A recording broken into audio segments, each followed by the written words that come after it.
transit workers union in Philadelphia, the people who work the SEPTA system, are now on strike. Most buses, trains, and trolleys are not running. The union first threatened to walk out during the World Series, really holding the city hostage at a crucial time, but it backed off.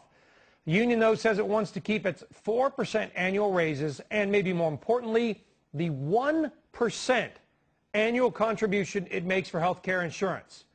We broke down those demands and put them into numbers. Get this. The average union worker at SEPTA makes $52,000 a year. At a 1% contribution, that means they pay about $520 per year, or $10 a week for full health care insurance. Wouldn't the rest of you like to have that? $10 a week? Well, then we looked at what they pay in dues, because there are other fees. According to tax records, the Transit Workers Union local in Philly took in more than $2.7 million in dues for the 07-08 year. That adds up to an average of $530 per SEPTA union workers. So, union membership costing more for transit workers in Philly than health care. Joining us now to talk about this, Mark Mix, president of the National Right to Work Committee. By the way, we called the Transit Workers Union Local 234, asked them to participate. They did not get back to us, but folks, the call has been made. Mark, it's Brian Sullivan in for Stuart today. Looking at the numbers, the union wants to keep a 4% annual pay raise. What was offered was 11.5% over 5 years with no raise the first year. So basically, you're looking at about a 2.5%, 2.7% raise a year, guaranteed for the next 5 years, not including the first year. For a lot of Americans, that number would look pretty good. Absolutely, Brian. Thanks for having me on. And in these economic times, that's a pretty amazing set of numbers that you gave, as taxpayers and commuters in Philadelphia are having a bad day today, unfortunately. And there's lots of sub-stories here. You mentioned the union dues costing more for an employee than their health insurance coverage.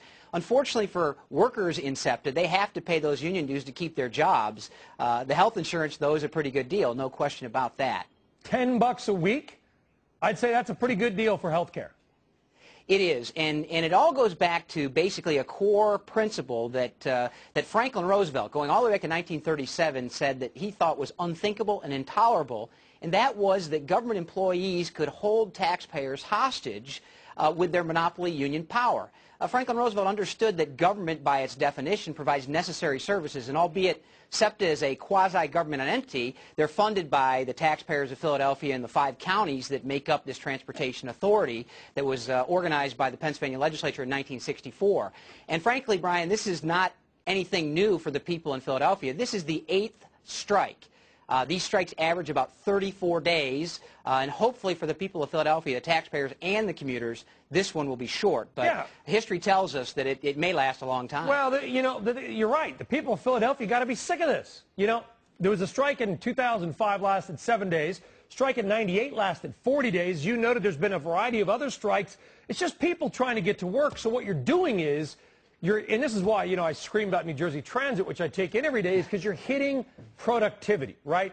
It's not even about some of the benefits. Negotiate in good faith, it's about, the guy missing the sales meeting because the train didn't run. It's about the person trying to get into the office for the job interview. You're hitting the people that are, for the most part, just trying to get to their doggone jobs, and you're holding the city hostage. What can they do about it, though? Seriously, what can be done? Brian. Yeah, Brian, it goes right back to the privileges that organized labor officials have under Pennsylvania law. Act 195 that passed in 1970 said that they could force all workers in a unit under union control. And workers who want to cross the picket line today will be disciplined by that union and be fined. We've represented employees that have been fined up to $40,000 for crossing the picket line. Another part of the story is that many workers that came to work this morning, the union didn't even bother telling the members they claimed to represent that they were going on strike. This is just outrageous. Many workers who are on the picket line have talked to the media already today, said they never wanted to go on strike. They understand, in fact, that these economic times make it difficult to make these demands. And in fact, in the Washington Times this morning, there was an interesting story where they quoted the director of bargaining for the AFL-CIO, and he basically said all was quiet on the labor relations front because the economy is dictating that workers, kind of stand down a little bit right now. But apparently the Transport Workers Union in Philadelphia didn't read the paper. Yeah, and I am not going to go out there and go against the men and women who work for SEPTA. As you said, it's a union decision. Many of them didn't even know about it. They're just trying to go to work every day themselves and feed their families.